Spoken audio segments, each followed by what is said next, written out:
What we have to realize is that if you want to break cycles, right? A lot of us talk about generational curses. I realized early in my life, very early in my life, that I was born into a situation that wasn't the best, right? Being born out of wedlock to teenage parents isn't the best. And I feel like being born like that, like I was born like really not being able to have a full like just childhood because there was always chaos, right? I came out of the womb in chaos. I don't, I can only imagine what my mother was going through. I was my mom's second child. And so I can only imagine like the thought processes and the realities of my experience while in the womb, right? The stressors while my mom carried me. And so I oftentimes think about that because it's like I'm 36 years old now and I still, go back in time to think about or replay or put pieces of my childhood together because it was very fractured in a lot of different ways. Now, for me, I was very fortunate and blessed that my dad's mom, my grandmother, basically raised me for the first like 6 years of my life. Um, and so she was my main caretaker. And so in my world, like me and my biological mom didn't really start talking consistently until like when I turned 18. And so there's a lot of information that I didn't know or I learned by way of hearing my mom's side of the story or just spending time with my mom more, or just having more conversations that you learn about your life, your childhood, or, even her life and her childhood and her upbringing, what was going on in her world. And so for me, like, again, my dad took full custody of me pretty much right after birth. So like I was taken away from my mother, which, oftentimes we see it the opposite way where, the fathers aren't involved and the mom is, a single mom. And so mine was basically the opposite, right? Like, me and my mom talked about it. And, basically she had a child. She had my older brother. I was her second. My dad basically took custody of me. There was no court battle because my mom just didn't have the support, the resources, to help with that. And so, I mean, obviously, like I never put that on my mom. Like I always respected my mom. Like I never thought that like my mom abandoned me because she took care of all my other brothers and sisters. I was the only one that was born from her that wasn't raised by her or in her home. So like for me, I knew it was like, all right, my dad, took me. But also my dad was like an all city athlete, all state, I believe. Like he was a good athlete. He was in the streets acting up. But he had a two-parent household, right? My grandmother and grandfather were together. They were married.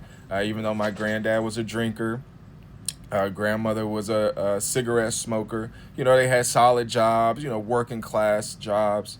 And my dad had his older sister. He was the middle child and had a younger sister. And so I was cared for by my grandmother, my aunts, my dad's sisters, and then my granddad's brother, my uncle, his wife, my aunt Hilda, had a daycare. So once I got like daycare age, I'm at my family's house. And then once it got to like kindergarten, I would have preschool at my aunt's house, and then I would walk to the school, or then they would walk me from school to the daycare. So like for me, like my life was very well like managed in a way where I was always around family, right? And then I had my aunt Kat and my uncle Rick. They lived out in the suburbs of Rochester on a cul-de-sac. So weekends we over there living like they had a nice house, nice yard, everything. We'd be over there kicking it. You know what I mean? So like my childhood, like even though like I got taken from my mom, like shit was never like I never really felt like I was missing out on anything, but I didn't realize also like just the benefits of a mother's love, right? Like the just the unconditional, because again, like my dad had his girlfriend, which would become my stepmom, even though she loved me, took care of me, gave me a lot of stuff. There were some moments where I was like, you don't feel like this ain't no mom love. You know what I mean? Like this is some different shit. You know what I mean? And it was just unnatural.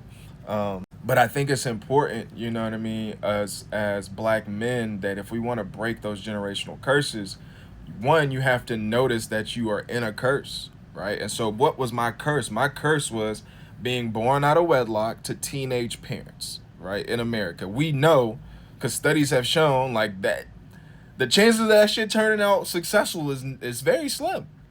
So you already starting out on a bad foot, right? If you're having sex, have a kid out of wedlock, broken home, the likelihood of that child to end up, on drugs, in jail, dead before a certain age, drug addiction is higher because we've seen studies. It's not saying that you can't do it, but the studies have shown. And so you have to understand, if you were born in that type of situation, which I was, like I've always been highly aware. And so what was that? Like teenage pregnancy.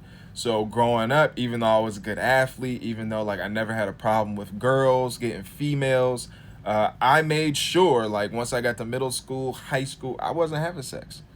You know what I mean? Like even though some of my friends started having sex, you know what I mean? I'm like, nah, I can't even get down like that because I need to make it to at least 18, past 18, right? Because I don't know, I think my parents are 17, 18. So I was like, I at least got to make it to 18. You know what I mean? Once I get over 18, I done eclipsed it. But I don't want teenage pregnancy. So I was like, at least wait till then. Once I made it past then, I'm in the clear. You know what I mean? Me and my wife, I got married to my college girlfriend, sweetheart. We got married, and then we had our first child, which, again, it allowed me, like, I just think about my dad. You know what I mean? Like, my dad went away to college those first few years while I was being watched by my grandmother and my aunts and stuff. And so, like, my dad was in school. Like, he went to college. So I'm thinking, like, once I went to college, I was like, oh, this nigga was... My dad was a DJ. He was a music producer. Nigga, what? That nigga was living. Partying, doing DJing for parties and shit. Them niggas was going down Daytona Beach, Florida. Like, I seen the pictures. Like, you niggas was... Well, I'm 3, 4 years old. You know what I mean? So, again, when I went away to college, I'm like, shit. Like, I couldn't imagine having a child right now. Now I played college sports, and so I had dudes, on my team that had kids, and you just see it makes your whole life a lot different. You know what I mean? So I'm saying this because I think a lot of young boys, a lot of young men, oftentimes we see what's happening on TV, we see what's happening in our communities, we see what's happening in our households, right? And a lot of times we may not be getting the best information, right? We're getting the best information that the people in our household have to offer, right? It's not necessarily the best information that's out there. And a lot of times, again, it's our parents. So, it's our parents, right? Like that's who they are. Like there's no judgment. It's just you have to improve, right? And I'm somebody. I went to college. I got a Division I scholarship, and so for me, if we talk about generational wealth, right? So there's generational trauma, right? So if you're gonna build generational wealth, how do you build generational wealth? You have to build generational wealth on solid foundation, and usually the best way to build wealth is to have a partnership, a relationship, a marriage that is solid, foundational, and you build wealth on that, whether it's through real estate, business, whether it's combining incomes, combining families, right? You come from a well-off family, she comes from a well-off family. Now you're able to build onto that. Then your kids are born into a family where now it's not just about the parents, but now their grandparents are well off. Their grandparents have opportunities. Their grandparents are mentally fit. Like for me, like once you come from certain situations, it's hard to have your kids around other types of people because you like, damn, I don't know what y'all gonna expose my kids to.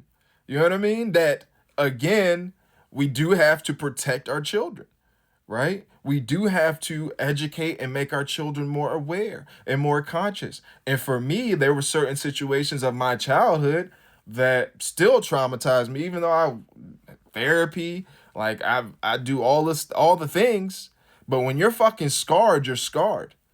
You know what I mean? And so a lot of times, especially, our parents, I'm protecting you from certain things. And then you realize like, oh shit, were you really protecting me, right? Or were you protecting me from yourself? You know what I mean? And so I think a lot of times, young black boys, And it starts early, you know what I mean? We start getting treated like men very early, and nobody thinks about our emotional or psychological or spiritual